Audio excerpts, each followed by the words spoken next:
고맙습니다. 오늘 추수감사입니다. 농부는 이날을 기다리죠. 1년 동안 잘 가꾸고 또 열과 성을 다하여 추수할 그 시기를 기다리고 있습니다. 과연 우리는 믿음의 수확을 오늘 얼만큼 할지 여러분 이 말씀을 통해서 나를 다시 한번 비춰보는 귀한 시간이 되기를 원합니다. 관습, 익숙할 관이죠. 익숙하여 익혀있는 익힐 습이란 말이에요. 그래서 익혀있는 것, 익숙한 것, 버릇처럼 가지고 있는 것들. 그리고 오늘 우리는 무엇을 수확할 건가?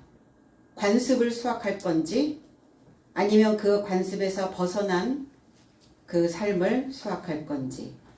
그래서 역사적으로 굳어진 전통적인 행동 양식을 관습이라고 말합니다. 관례라고도 말하죠. 근데 종교적 관습은 신앙생활을 하다 보면 약발이 떨어져 버려요.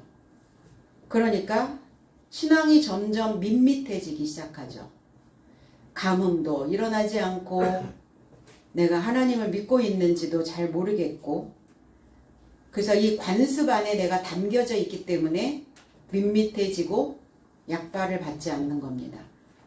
오늘 이 관습을 벗어버리기 위해서는 우리는 물이 설고 낯설은 그 신앙의 여행을 오늘 함께 출발해야 될 줄로 믿습니다.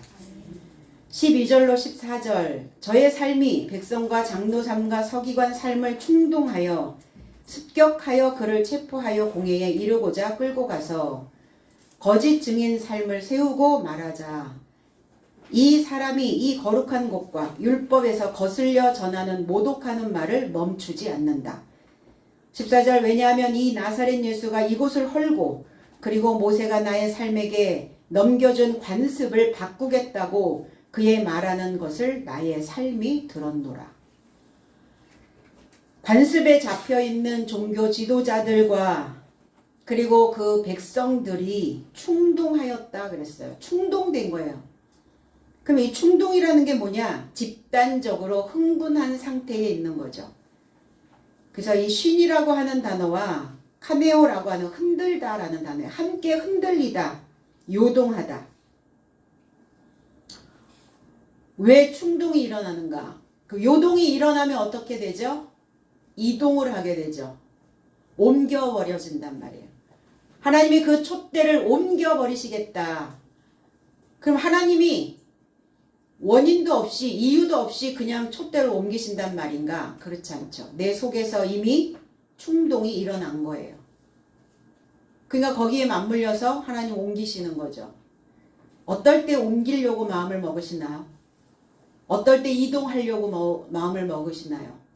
나의 관습으로부터 벗어나는 이동이 아니라 신앙생활 전체를 탈탈 털어서 믿음을 탈탈 털어서 옮기려고 하는 마음을 한 번씩은 먹었을 거예요. 그럼 그 시점이 어떤 시점인가를 한번 되짚어 보면 내가 밋밋해져 있다는 거죠. 신앙 안에 머물러 있지 않고 나의 관습에 내 습관에 익혀져 있는 오랫동안 그 전통 양식에 굳어져 버려 있는 행동 양식이 옮기려고 마음을 먹게 된다는 겁니다. 이 단어가 히브리어로 넘어가면 수투라는 단어예요. 격동시키다, 충동되었다, 분격하다 그랬어요. 몹시 노엽고 분한 감정이 복받쳐 오르다 이런 의미거든요. 열왕기상 21장 25절에는 예로부터 아합과 같이 그 자신을 팔아 여호와 앞에서 악을 행한 자가 없음은 그의 아내 이세벨이 충동하였음이니라. 사실 바깥에서 나를 충동시킨다 할지라도 격동시키고 내 안에 무엇인가를 이동하고자 하는 그 마음을 준다 할지라도 내가 그 마음을 붙잡고 있으면 되는데 나하고 같이 흔들려 버리는 거예요. 내가 흔들리는 그 시점에서 바깥에서 뭔가가 들어오죠. 그렇게 된다는 거. 맞물려 버린다는 거 인생은. 아합에 관련된 메시지를 줍니다. 예로부터가 아니라 존재할 때부터 내가 살기를 소망할 때부터 아합과 같이 아흐아브라고 하는 단어인데 아버지의 형제라는 뜻이에요. 그럼 어떤 아버지를 믿고 있을까? 너의 아버지는 마귀다. 주님 오셔서 그렇게 표현하셨거든요. 그럼 아합이 지금 믿고 있는 아버지는 하나님 아버지가 아니에요. 그리스도 예수의 아버지가 아닙니다. 나에게 교훈을 주고 나에게 가르치는 회초리를 때로는 들 수 있는 그 아버지가 아니라 전통에 관례에 관습에 익숙한 것에 매여 있을 수밖에 없도록 나를 학습시키는 아버지라는 겁니다. 그게 마귀적이에요. 움직이지 못하게 하는 겁니다. 그 아버지의 형제 그 아합이 그 자신을 팔았다고요. 여러분들은 여러분 자신을 어디다 팔아넘기세요? 무엇인가 어떤 일을 우리가 이 인생길을 산다는 것은 반드시 지불을 해야 됩니다. 대가를 치르게 되어 있어요. 나는 그러면 어디다 나 자신에게 대가를 지금 지불하고 있는가? 익숙한 곳에 그 대가를 계속 지불하고 있는가? 아니면 새로운 삶을 모색하고 새로운 삶을 싹 트이기 위해서 거기에 나를 넘기고 있는가? 그러면 차원이 달라진다는 거예요. 삶의 차원 자체가 나를 어디다 팔아 넘기느냐에 따라서 가치가 있는 곳에 나를 팔아야죠. 가치가 없는 곳에 나를 팔아넘기면 거기에 지불이 되어지면 그래서 우리가 적자가 나는 거야. 인생의 적자가. 오늘 악에 나를 지불할 것이냐 아니면 선한 하나님에게 나를 지불할 것이냐. 그건 우리의 선택이라는 겁니다. 이세벨이라고 하는 이 단어는 이제벨 이런 단어 이라고 하는 이 단어는 어디 의문문이에요. 어디 무엇 어디에서부터 이런 단어예요. 너 무엇하고 사니? 어디에 있니? 어디에서부터 잘못됐을까? 우리 그런 표현하죠. 그래서 이라는 단어예요. 어디에서부터. 이 제불이라고 하는 단어는 거주하다라는 단어입니다. 어디에서부터 거주하였을까? 어디에서 거주하고 있는가? 무엇이 너의 삶 속에 거주하고 있느냐? 이거를 질문을 던지고 있는 겁니다. 이세벨은. 그럼 오늘 우리는 나는 어디에 거주하고 있는가? 어디에서 살고 있는가? 어디에 머물러 있는가? 그리고 어디에서부터 머물러 있었길래 지금도 여전히 거기에서 머물러 있단 말인가? 관습, 전통, 움직이지 않는 거예요. 익숙한 것만 하는 거예요. 그러니까 우리 몸에 붙어 있는 모든 세포들이 다 익숙한 것만 하기를 원해요. 물설고 낯설은 곳에 두렵죠, 사실은. 그러나 우리는 물설고 낯설은 곳을 찾아가는 그것이 바로 인생의 여행이 되어져야 된다는 겁니다. 여행지를 맨날 갔던 곳 또 가고 먹었던 것 또 먹고 느꼈던 것 또 느끼고 합니까, 인생이? 그러지는 않죠. 근데 우리의 세포가 우리의 뇌의 조직망이 나를 그렇게 익숙한 곳에 머물러 있을 수 있도록 거기에 거주하게 나를 계속 붙잡아 당긴다는 겁니다.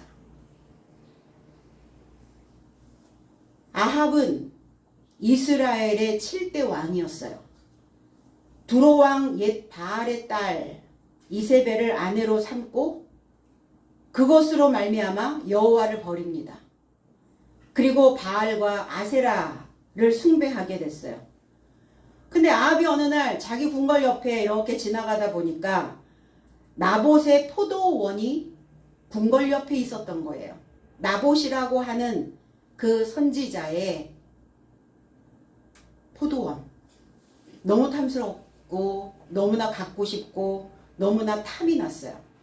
나봇과 협상을 합니다. 그런데 나봇은 거절합니다. 이것은 조상 대대로 우리 아버지로부터 물려받은 유산입니다. 이 땅은. 그래서 절대로 팔 수가 없습니다. 네가 원하는 돈 얼마든지 주겠다. 그 돈은 은전이었어요. 가룟 유다가 그리스도 예수를 팔아먹었을 때 받았던 그 돈도 은전이었습니다. 창백하게 하다라는 의미를 가지고 있어요. 이 은전은. 그러니까 어때요? 핏기가 하나도 없는 거죠. 내 안에서 에너지가 쏟아지지 않는 거예요. 열정이 만들어지질 않는 겁니다. 힘을 내지 않는 거예요. 이게 은전과 같은 자입니다. 데나리온도 은전입니다. 그런데 이 창백한 아무것도 없는 거기에 이제 하나님의 것이 들어가면 하나님의 형상과 하나님의 글이 만들어지는 그 은전이 될 수 있겠죠. 그러면 그 창백하여진 아무것도 없는 그 돈을 주고 사려고 했으나 거절당하고 이제 이 아합이 알아 누워요. 그 땅이 너무 갖고 싶어가지고 그 식음을 전폐하고 그러고 있을 때 아내인 이세벨이 물어봅니다. 아니 도대체 무슨 일 때문에 당신이 이렇게 식음을 전폐하고 있어? 이랬더니 얘기를 하죠. 나봇의 포도원을 내가 돈 주고 살려고 했는데 그것을 거절당했다. 그러니까 이세벨은 이렇게 얘기합니다. 걱정하지 마시오. 내가 그 나봇의 포도원을 당신 소유가 될 수 있도록 해주겠소. 그러면서 이제 아합을 충동하는 거예요. 충동시키는 거예요. 그래서 아합의 이름으로 편지를 쓰고 그리고 그 나봇과 함께 사는 장로와 그 종교 기족자들에게 그 편지를 보냅니다. 편지의 사연은 금식을 선포하라. 그리고 그 나봇을 높은 곳에 앉혀라. 그 높은 곳에 앉혔다는 것은 존경의 의미가 아니에요. 판결대에 앉히라는 거예요. 심판하겠다는 겁니다. 그리고 불량자 두 사람을 앉혀놓고 거짓 증거를 하게 합니다. 어떤 거짓 증거? 나봇이 하나님과 왕을 저주했다. 그러니까 이 나봇을 돌로 쳐서 죽여야 된다. 그래서 결국 이 나봇의 포도원을 아합은 손에 넣습니다. 그러니까 여호와의 보시기에 이 아합이 자신을 팔아 그랬어요. 뭘 팔았어요? 양심을 팔았죠. 하나님을 팔아먹은 거죠. 다 팔아먹었어요. 믿음 팔아먹고 신앙 다 팔아먹고 그냥 속세에 있는 사람처럼 이 비류한 불량자처럼 하나님을 믿지 않는 이러한 사람들 속에 끼어들어가 있다는 거예요. 다 팔아먹었어요. 하나님 보시기에 여호와 보시기에 너무나 악을 행한 자예요. 그러니까 디셉 사람 엘리야에게 말씀을 합니다. 이제 너는 가서 아합을 만나고 이 디셉이라고 하는 의미는 의뢰하다예요. 우린 누구에게 의뢰하죠? 누군가 나에게 무엇인가를 부탁할 때 내가 부탁을 받았을 때 내가 의뢰를 받았을 때 반드시 거기에는 성실성과 책임감이 들어가 줘야 됩니다. 믿음직스럽지 않으면 의뢰할 수가 없죠. 다시는 쟤한테 저 사람한테 일을 맡길 수가 없어. 이렇게 돼버린단 말이에요. 세상이 돌아가는 이치도 똑같아요. 아 이것쯤이야. 한 번쯤이야. 그게 우리의 몸에 익숙함으로 붙어버린다는 겁니다. 너무나 무섭죠. 우리의 생각이. 한 번 그렇게 생각했을 뿐인데 이게 반복이 돼버려요. 그러니까 이 디셉 사람 엘리야 선지자에게 재앙이 내릴 것을 아합에게 전하라고 이렇게 말씀합니다. 나봇을 핥았던 그 개들이 아합을 핥을 것이고 그리고 그 이세벨이 그 성읍에서 개에게 먹혀버릴 것이다. 이렇게 예언을 하게 만듭니다. 이 나봇이라고 하는 의미는 나보트라는 히브리어 단어인데 열매라는 단어예요. 싹트다, 번성하다, 열매 맺다. 그럼 열매를 맺었으니까 수확해야죠. 포도원은 뭐냐? 기름진 땅이라는 의미고 정원사라는 의미입니다. 이사야 5장 7절에는 무릇 만군의 여호와의 포도원은 이스라엘 족속이요. 그럼 이 포도원이 뭐냐? 이스라엘 족속인 저와 여러분들이라는 겁니다. 그가 기뻐하시는 나무는 유다 사람이라. 그들에게 정의를 바라셨더니 도리어 포악이요. 그들에게 공의를 바라셨더니 도리어 부르짖음이었더라. 포도원에서, 그럼 어느 포도원? 열매를 맺어야 되는 나봇의 포도원이 저와 여러분들의 삶이어야 된다는 거예요. 열매 없어? 1년 동안 살았는데 수확할 거 아무것도 없네. 농사 지은 것 같은데 아무것도 열매, 결실 없어. 왜 없을까요? 싹이 안 났어요. 그러면 내 삶에서 지금 싹이 나고 있는지 안 나고 있는지 농부된 나는, 경작자인 나는 그거를 늘 감시했었어야죠. 그거를 늘 바라봤을 수 있어. 바라봐야죠. 과연 내 삶에 싹은 트이고 있는지, 뭔가 새로운 것을 향하여 내 마음이 끌어오르고 있는지, 아니면 관습에 젖은 옷을 그대로 입고 있는지. 그러니까 관습에 젖은 옷을 입으면 내가 늘어질 수밖에 없어요. 축 늘어져요. 그 물기가 나를 잡아당긴단 말이에요. 자꾸. 그래서 나봇의 포도원인 내가 예수 그리스도라고 하는 열매를 맺고 번성하고 그래야 수확이 되어진다는 겁니다. 나의 신앙이, 나의 믿음이 결실할 게 아무것도 없다고 생각하면, 열매를 맺지 못하고 번성하지 못한다면, 그럼 무엇으로 번성해야 됩니까? 관습을 벗어버려야 번성하게 돼요. 증가되어지게 됩니다.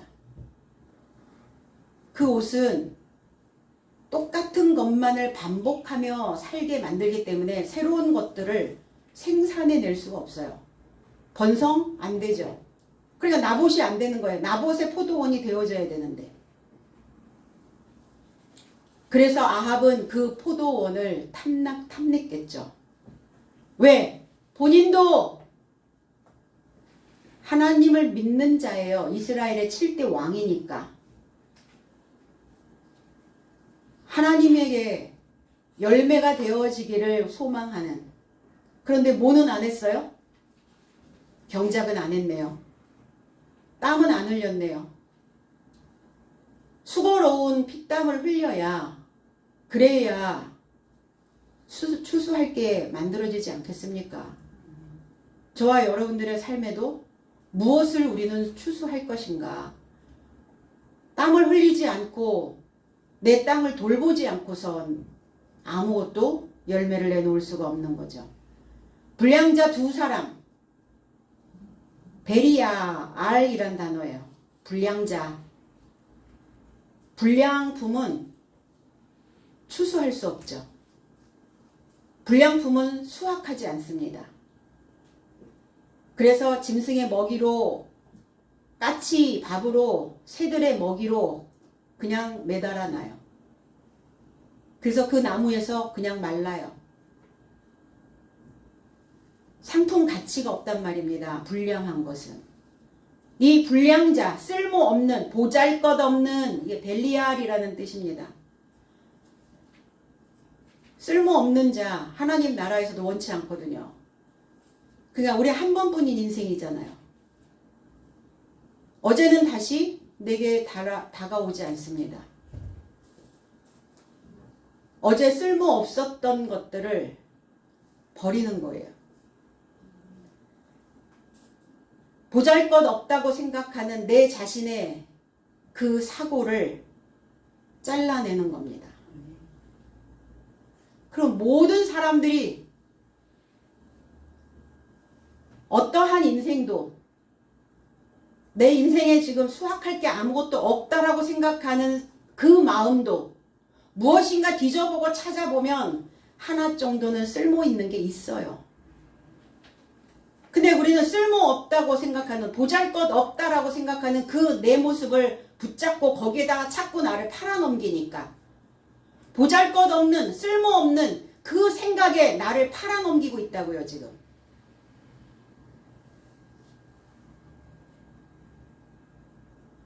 그러니까 불량한 거예요. 그들을, 이 나봇을 돌로 쳐라. 그래서 돌로. 돌, 사칼이라는 단어입니다. 그들의 돌, 아합의 돌. 그래서 무겁죠. 그 슬프죠. 뭐가 마음을 짓누르는 슬픔. 그건 나 자신에게 계속 아합이 돌팔매질을 하고 있는 거예요. 마귀적 생각이, 사탄적 생각이 나에게 계속 돌을 던지고 있습니다. 그러니까 죽죠. 당연히 죽죠. 하나님의 정신으로 번쩍 일어나야 되는데 내가 이러고 있을 때가 아니지. 내가 왜 나한테 돌팔매질을 지금 하고 있지? 누구야? 누가 또 나에게 지금 돌을 던지느냐? 잘못된 생각 하나가 나에게 계속 돌을 던지고 있는 상황과 같다는 겁니다. 개에게 먹힐 것이다. 개. 케레브 짖고 공격하고 돌을 던지고 나를 공격하고 나에게 지저대고 나에게 쌍압을 부리고 이 개와 같은 인생이죠. 갈렙도 있어요. 갈렙도 개예요. 개. 충견이 있고 불량한 개가 있다는 거예요. 그럼 아합과 이세벨이 그리고 아합에게 속하여 있는 이 속한 자는 개들이 먹고 들에서 죽은 자는 공중의 새가 먹으리라 이렇게 말씀하셨거든요. 아합에 속한 자들은 다 개에서 개의 밥이 되는 거예요. 개밥. 그래서 그 공격하는 소리에 내가 그냥 먹혀버리는 거예요. 어디에서 거주하고 있는지 난 거기에서 거주하고 있을 거야. 사단적 생각에 마귀적 생각에 거주하고 있는 그 개에게 먹혀버리고 있는 겁니다. 공중의 새. 그래서 이 새라고 하는 의미가 오프라는 단어예요. 휘두르다. 녹초가 되다. 캄캄하다. 새들이 하늘을 덮으면 어때요? 하늘이 잿빛이 돼버려요. 흑빛이 돼버립니다. 깜깜하죠. 하늘을 덮었으니까.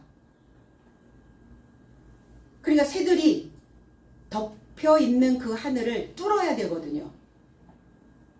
그 깜깜함, 녹초가 되어져 있는. 그래서 항상 그 감정에 휘둘리는 이게 내 안에서 날아다니고 있는 새예요.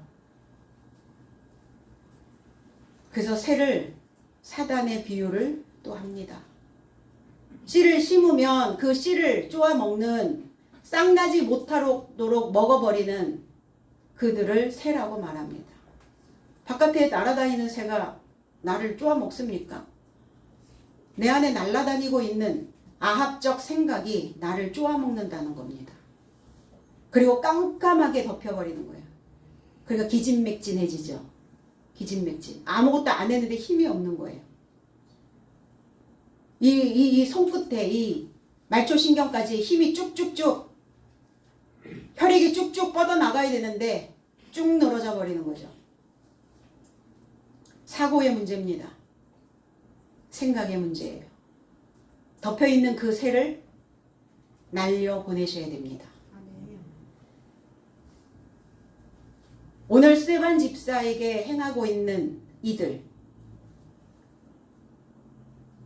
제사장과 서기관과 또 장로삼과 그들이 누굽니까? 이 나봇 선지자에게 보냈던 그 귀족들에게 보냈던 똑같은 맥락이 지금 구약에서도 있었어요. 거짓 증인을 세웠어요. 또 아합도 불량자 두 사람 거짓 증인을 세워서 나봇을 음해합니다. 또 스데반 집사를 몰아세웁니다. 음해하고 있어요. 성전을 모독했다. 하나님을 모독했다. 하나님을 저주했다. 같은 맥락이에요.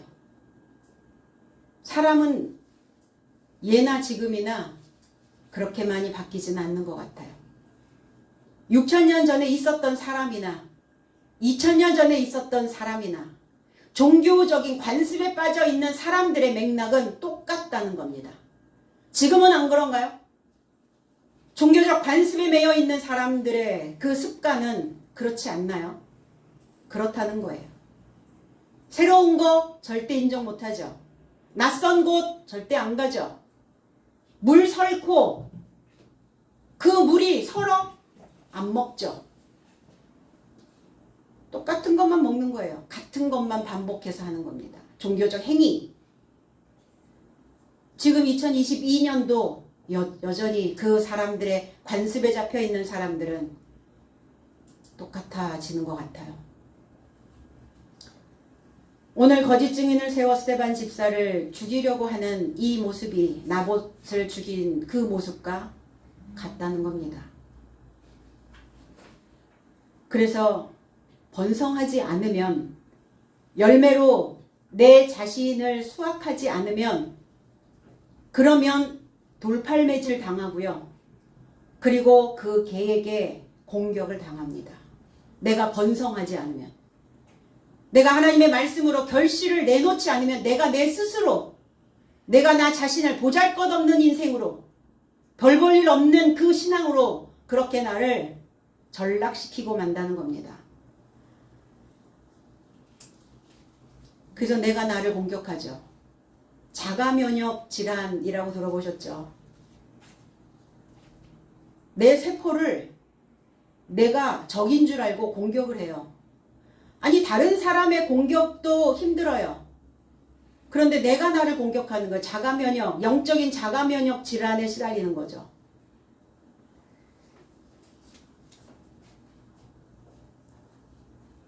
오늘 이 삶으로부터, 오늘 이 관습의 삶으로부터 우리는 완전히 벗어난 그 몸을, 그 생각을 오늘 수확하시기를 원합니다. 거짓 증인, 잘못된, 거짓된 사기, 이런 의미죠. 로마서 1장 25절에 이는 저희가 하나님의 진리를 거짓 것으로 바꾸어 피조물을 조물주보다 더 경배하고 섬김이라. 주는 곧 영원히 찬송할 이시라. 아멘. 이렇게 되어 있거든요. 제 해석은 어떤 삶은 하나님의 진리를 거짓 안에서 변경하였고 창조주 곁에서 창조물에게 숭배하고 섬겼느니라. 창조주는 내 새 삶에 이르고자 찬송받는 분이시다. 아멘. 하나님의 진리 안에서 하나님의 진리를, 말씀을 변경하였다고요. 변색해버렸다고요. 퇴색하게 만들어버렸다고요. 그 근원이신 하나님을 알지 못하고 내가 믿는다고 말한다면 그들은 다 거짓말이에요. 그들은 다 거짓말쟁이입니다. 사기치고 있는 거예요. 그래서 자기 마음에, 각자 마음에 말하기를 내가 아는 것 외에 다른 것은 없다. 내가 아는 하나님 외에 다른 것은 없다. 이렇게 말하기 때문에 그들은 그 거짓말을 물리칠 수 있는 능력이 없습니다. 그러니까 스스로 파멸에 이르게 된다는 거예요.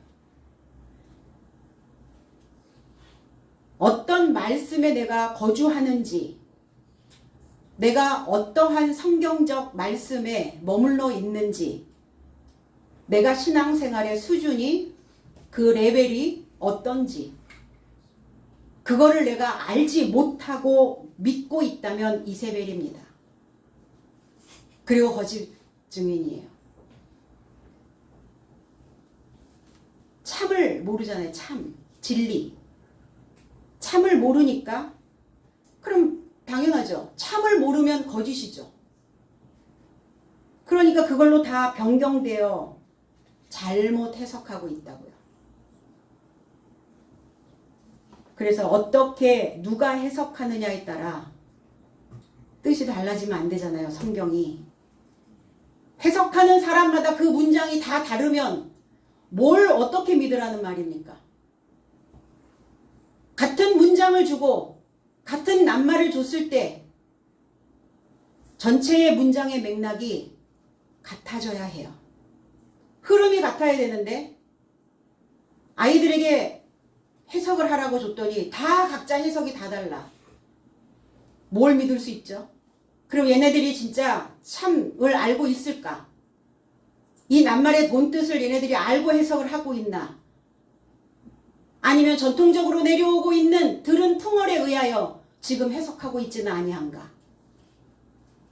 성경을 우리는 진리라고 말합니다. 참이라고 말해요. 거짓이 아니라고 말씀합니다. 그럼 알고 믿어야죠. 해석할 수 있는, 그리고 내가 어떻게 해석하느냐에 따라 좋은 씨가 되어줄 수 있다는 겁니다. 그래서 하나님은 찬송 받으실 분이시다. 이 찬송, 율로게토스라는 단어예요. 하나님은 좋은 말씀이시오. 하나님은 그 언어의 우아함을 가지고 계신 분이시다. 그리고 하나님은 율로게오, 감사의 대상이고 좋은 씨를 가지고 있는 축복의 삶이다. 이게 찬송이라는 단어에 담겨져 있는 단어들입니다. 좋은 말씀이요, 언어의 우아함을 가지고 계시고 늘 축복해 주시는 좋은 씨앗을 가지고 계신 분이다. 찬송이시로다. 출애굽기 20장 16절에는 내 이웃에 대하여 거짓 증거하지 말지니라. 십계명이잖아요. 그럼 이들은 지금 공회에 있는 이들은 이미 십계명을 범하고 있는 거죠. 모세의 율법조차도 얘네들은 지키지 않고 있는 겁니다. 사람의 종이 돼서 사람의 관습에 매여 있는 자들이에요. 사람의 눈치를 보는, 사람의 노예로 끌려다니는 인생들입니다. 육체를 다스릴 수 있도록 육체의 생각들을 길길이 뛰고 날뛰고 야생적 기질을 가지고 있는 이 동물적 본능적 이 생각들을 길들이게 하려고 모세의 율법을 주신 거거든요. 그 규례 속에 들어가게 하시려고. 십계명조차도 이들은 행하지 않고 있는 겁니다. 내 이웃에 대하여, 내 형제에 대하여, 내 동료에 대하여, 우정을 맺은 자에, 그럼 주님은 우리에게 친구라 말씀하셨죠. 친구에 대하여, 그리스도 예수에 대하여, 메시아에 대하여, 하나님에 대하여 거짓 증거하지 말지니라. 이것이 단순히 내 옆집, 앞집, 뒷집에 사는 그 이웃이 아니라는 거예요. 친구요, 동료요, 형제라는 겁니다. 누가? 그리스도 예수가. 그리스도 예수에 대하여 너희들이 거짓 증거하지 말라. 모르면 거짓 증거하는 겁니다. 모르면. 히브리어로 이 거짓이라고 하는 단어가 쉐케르라는 단어예요. 쉐케르. 그러니까 그 머리에 담겨져 있는 귀로 들었던 이게 머리에 들어가 있거든요. 이걸로 계속 나를 연마하고 있는 거예요. 이게 거짓말. 가짜죠. 허위죠. 조작해 놓은 거죠. 기만하는 겁니다. 에레미야 8장 8절로 9절에 너희가 어찌 우리는 지혜가 있고 우리에게는 여호와의 율법이 있다 말하겠느냐. 참으로 서기관의 거짓붓이 거짓되게 하였나니 지혜롭다 하는 자들을 수욕을 당하며 경황 중에 잡히리라. 보라 그들이 나 여호와의 말을 버렸으니 그들에게 무슨 지혜가 있으랴. 삶에서 뭐가 힘들어지면 제일 먼저 뭘 버려요? 하나님을 버린다고요. 뭘 먼저 내려놔요? 하나님에 대하여 아는, 하나님에 대하여 배우는 그것을 제일 먼저 내려놓습니다. 사람들이. 신앙생활을 하는 자들이. 그리고 자기 생각으로 한 짐 머리에 이고 다니죠. 항상. 무겁고 슬픔으로 짓눌려 있는 거예요. 그 인생이. 여호와의 율법 토라입니다. 법칙입니다. 법령입니다. 그런데 율법이 있다 너희들이 지금 말하겠느뇨? 이렇게 물어보시는 이유는 너희들이 율법이 있다고 지금 장담할 수 있느냐? 율법조차도 없다. 너희들은. 육체를 본능을 길들일 수 있을 만한 그 법이 너희 안에는 없다. 그냥 늘 허황된 꿈만 꾸는 거예요. 허황된 꿈. 내가 하나님 믿고 있으니까 하나님 뭔가 이렇게 나에게 분배해 주시겠지. 내가 일하지 않고 땀 흘리지 않는데 내게 무슨 분배가 오겠습니까? 어떤 소출이 있어서 내가 추수를 할 수 있겠냐는 거예요. 서기관은 기록하는 자입니다. 서기관은 주머니 칼을 가지고 있는 자예요. 주머니, 입 안에 칼, 혀. 입의 혀를 주머니 칼이라고 말합니다. 그러면 이 주머니 칼로 뭘 합니까? 베어내는 거죠. 도려내는 겁니다. 그리고 분명하고 정확하고 명확하게 참된 것만을 기록하는 그 예리한 칼날이 붓이 되어져야 된다는 겁니다. 붓, 철필이에요. 철필. 그래서 그 위에 쓰는 겁니다. 급습하다, 위에서 내리 덮다 이런 의미예요. 그럼 하나님의 말씀이 지금 이 혀 끝에서 나가는 이 말씀이 여러분들의 생각에 급습을 하고, 왜 급습을 해요? 무기력하게 관례에 관습에 지금 젖어 있단 말이에요. 그러니까 그 생각을 급습, 그리고 위에서 내리 덮치는, 그러면 이 생각이 위에 다시 덮여야 되죠. 다시 내 바탕에 다시 기록되어져야 된다는 겁니다. 그런데 그 붓이 서기관의 거짓 붓이 이렇게 되어 있어요. 입에서 나가는 그 메시지가 거짓된 거라고요. 그리고 수욕을 받으며 당연히 거짓 것을 얘기하고 있으니까 시들어 버리겠죠. 그 인생이 부끄러워서 말라버리겠죠. 경황 중에 시들어 버리고 말라버린 인생은 넘어지게 되어 있습니다. 그리고 흔들리게 되어 있어요. 혼란과 두려움으로 그 인생이 부서져 버리게 되어 있습니다. 경황 중에 잡히리라. 그 부서진 인생에 혼란으로 두려움으로 부서진 그 삶에 잡혀버린다고요. 거기에 지금 계속 머리채 잡히고 지금 휘둘리고 있는 겁니다. 뭘 버렸대요? 말을 버렸대요. 여호와의 말을. 따바르, 충고, 여호와의 충고를, 부모의 충고를, 부모의 교훈을, 스승의 가르침을 그들은 받아들이는 것이 아닙니다. 뭐 하라고 충고하는데, 무엇 때문에 가르치는데요? 정돈하라고요. 따바르, 정돈하다. 막 어지럽혀져 있는, 휘몰아치고 있는 그 아합의 이세벨의 그 짖는 개소리로 시끄러운 내 생각들을 정돈하라고. 그런데 그 말을 그들이 버렸다. 업신여겼다. 거절했다. 내어버렸다고요. 부모가 말을 할 때는 뼈아픈 말입니다. 스승이 제자들에게 주는 메시지는 피와 같은 메시지예요. 피를 토하고 뼈와 같은, 뼈를 깎는 그 메시지를 그 자녀에게, 그 제자에게 주는 겁니다. 근데 그걸 거절한 자는 똑같은 삶이 맴돌아요. 바꿔야죠. 언제까지 그 똑같은 그 삶에 머물러서 거기에 계속 머물러 있을 것이냐.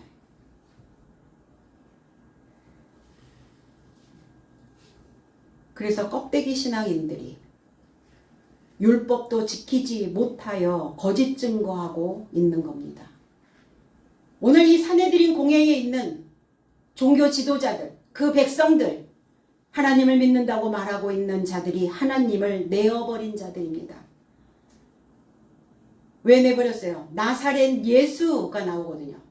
나사렛, 나조라이오스, 예수스, 이 단어가 나지르라는 단어예요. 구별하다, 머리를 깎지 않는, 나시린, 나지르, 멀리 떨어져 있다 이런 의미예요. 오염 지역에서 멀리 떨어져야죠. 늘 내 생각에 쳇바퀴 돌고 있는, 나를 쓸모없고 보잘것없이 만드는 그 생각으로부터 멀리 떨어지셔야 됩니다. 이게 나지르예요. 예수스, 구원자죠. 나를 구별하여 건져내시는 분. 이곳을 헐려고, 이 사내들인 공회에 있는 이 공회를 헐어버리려고 그랬어요. 헐어버리려고. 뭘로 헐어버리려고 스데반이? 스데반 집사가 뭘로? 말로요. 언어로. 그러면 내가 구별되어지려면, 나지르가 되어져서 구별되어지고 나를 그 사상에서, 내 생각에서 나를 건져내려면 헐어버려야죠. 무너져야 됩니다. 껍데기만 있는 껍데기 인생. 껍질만 있는, 사람의 껍질만 있는 인생은 아무짝에 쓸모가 없어요. 돼지 껍데기는 맛이나 있기자 하지. 양념해서 구워 먹으면. 인생 껍데기는 쓸모가 없다, 없어진다고요. 그렇게 만들고 싶진 않잖아요, 살면서. 적어도 우리가 하나님을 믿는다고 하나님의 이름을 부르고 있는데, 우리가 하나님 아버지를 찾고 있는데, 거절하시나요? 내어버렸어요? 하나님 온데간데 없습니까, 내 삶에? 그렇지는 않잖아요. 율법을 나는 폐하러 온 게 아니다. 완성하러 왔다. 그래서 새 계명으로 완성된 그리스도인의 삶이 되어지게 하려고 내가 온 것이다. 예레미야 7장 4절에 너희는 이것이 여호와의 전이라, 여호와의 전이라, 여호와의 전이라 하는 거짓말을 믿지 말라.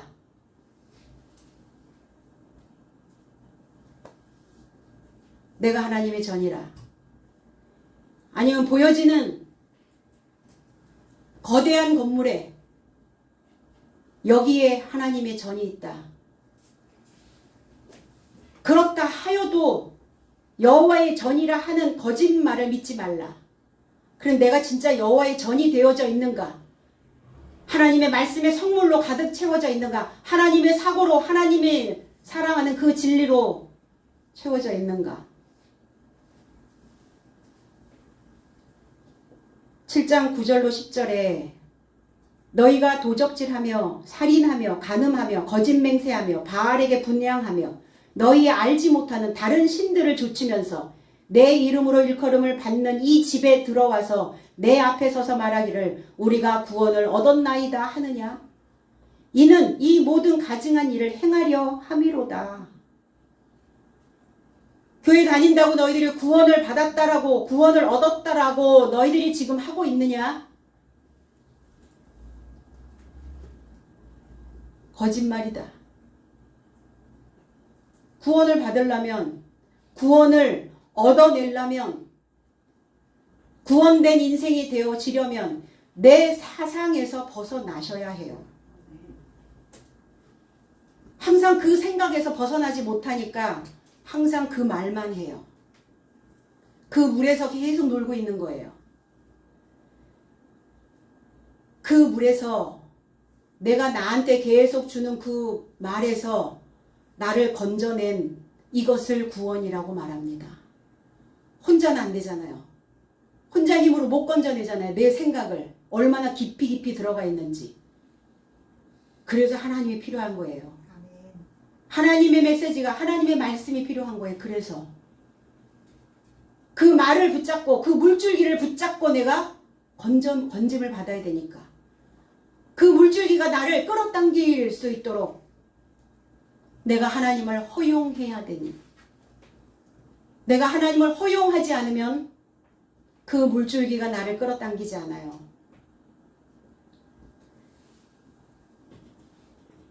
그들은 글자로 믿고 있대. 글자로. 글자로 하나님을 믿고 있어요. 사람들이 그러죠. 글자로 사랑을 배웠어요. 글자로 춤을 배웠습니다. 글자로. 어색한 거예요. 글자로만 믿고 있는 그들의 회당, 여호와의 전이, 여호와의 집이 못 된다고요. 여호와의 성전이 될 수 없습니다. 너희들이 다른 신을 쫓으면서, 다른 뒤쪽의 신, 빈들거리고 있는 신, 뒤처지고 있는 신. 하나님이 뒤처지고 계십니까? 번들거리고 계세요? 아니잖아요. 그 신 엘로힘, 이 엘로힘이라고 하는 구약의 엘로힘은 신의 이름을 통상적인 의미, 이게 엘로힘이에요. 그러니까 이 엘로힘은 하나님이라는 단어로만 국한되어져 있지 않다는 겁니다. 다른 신을 이야기할 때도 엘로힘이라는 단어를 쓴다니까요.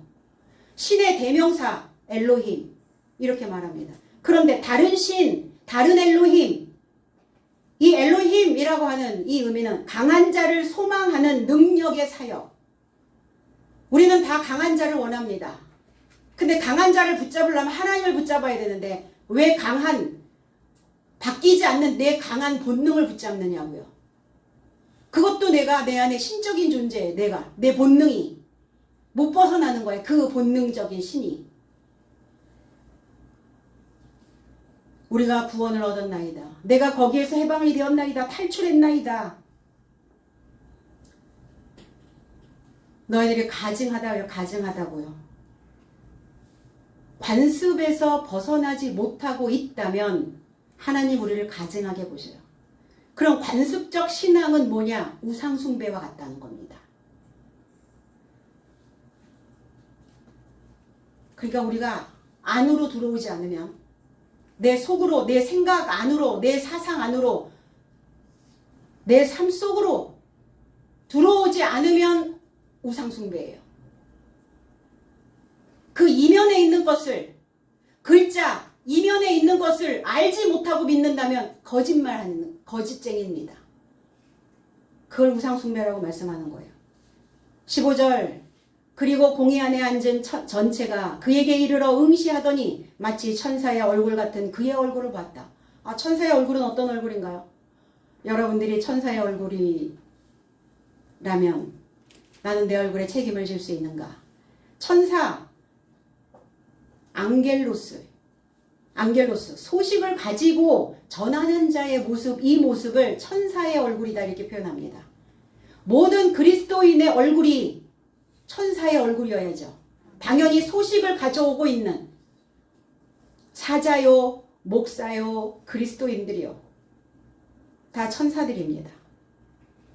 에레미야 4장 19절에 슬프고 아프다. 내 마음속이 아프고 내 마음이 답답하여 잠잠할 수 없으니 이는 나의 심령 내가 나팔소리와 전쟁의 경보를 들음이로다. 나팔수입니다.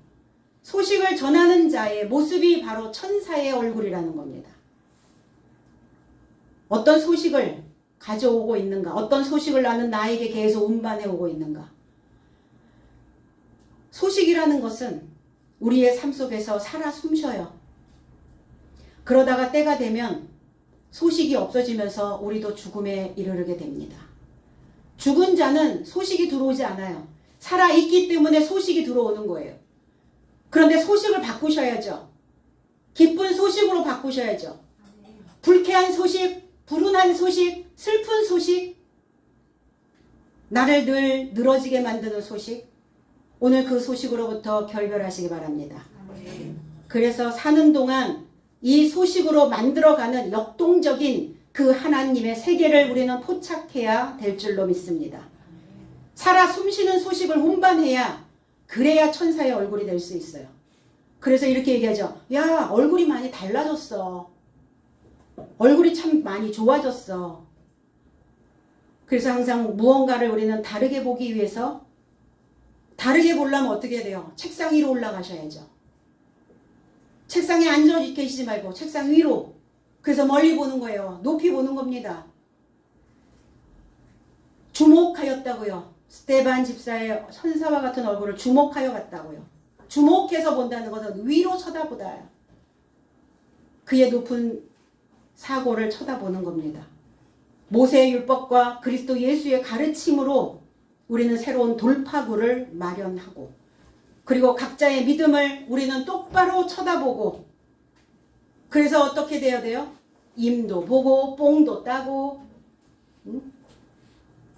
그 이 수학을 해야죠. 임도 보고 뽕도 따는 이 수학으로 저와 여러분들이 그 이익을 배당 받으시기를 바랍니다. 아멘. 익숙하여 있는 관습을 바꾸려면 소식을 바꾸셔야 돼요. 언어를 바꿔야 됩니다. 그래서 이 소식의 전환에서부터 시작이 된다는 거. 다시 약발이 먹히는 그리스도인으로 우리 모두가 수확되어지시기를 나사렛 예수 그리스도의 이름 안에서 축복드립니다. 아멘. 기도드리겠습니다.